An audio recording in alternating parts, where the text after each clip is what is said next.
По данным Министерства здравоохранения Республики, в Абхазии в 2015 году более 10 тысяч жителей переболели острыми респираторными заболеваниями.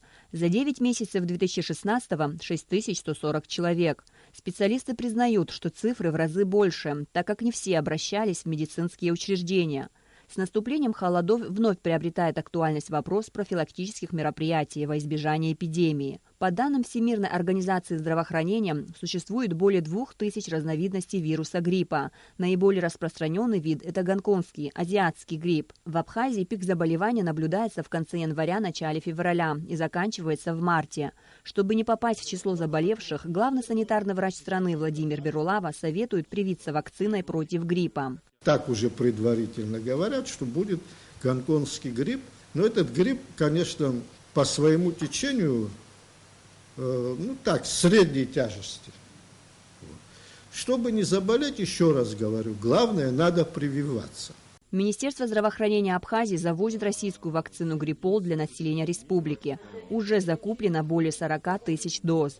С 15 ноября вакцина будет распределена по районам страны. Мы успеваем для того, чтобы подготовиться, к сезону. Первая профилактика – это прививка. Нужно прививаться.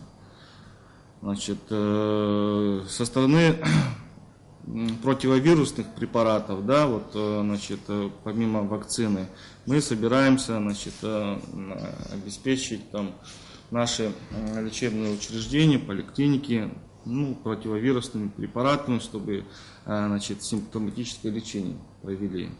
Вакцинация добровольная, принуждать никого не будут, но медики напоминают о пользе прививок. Особенно важно привиться детям и взрослым старше 65 лет. Детей можно прививать с 6-месячного возраста. У привитых вакциной людей иммунитет к болезни сохраняется в течение 1 года.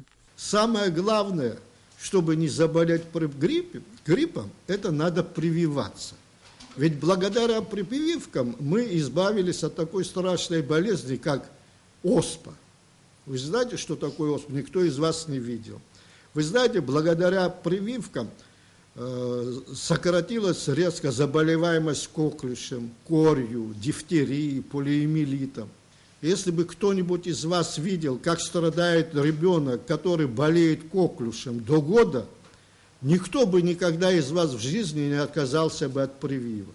Раньше, когда не было прививок против коклюша, обычно умирало свыше 50% детей, особенно до года. И поэтому, когда мы говорим, что надо прививаться, это мы говорим во благо ваших детей и во благо взрослых людей.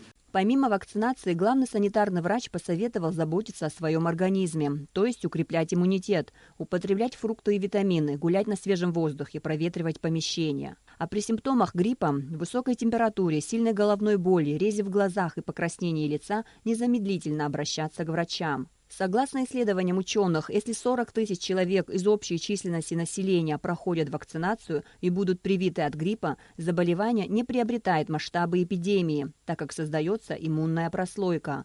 Амра Амичбаста, Мургошба, Абхазское телевидение.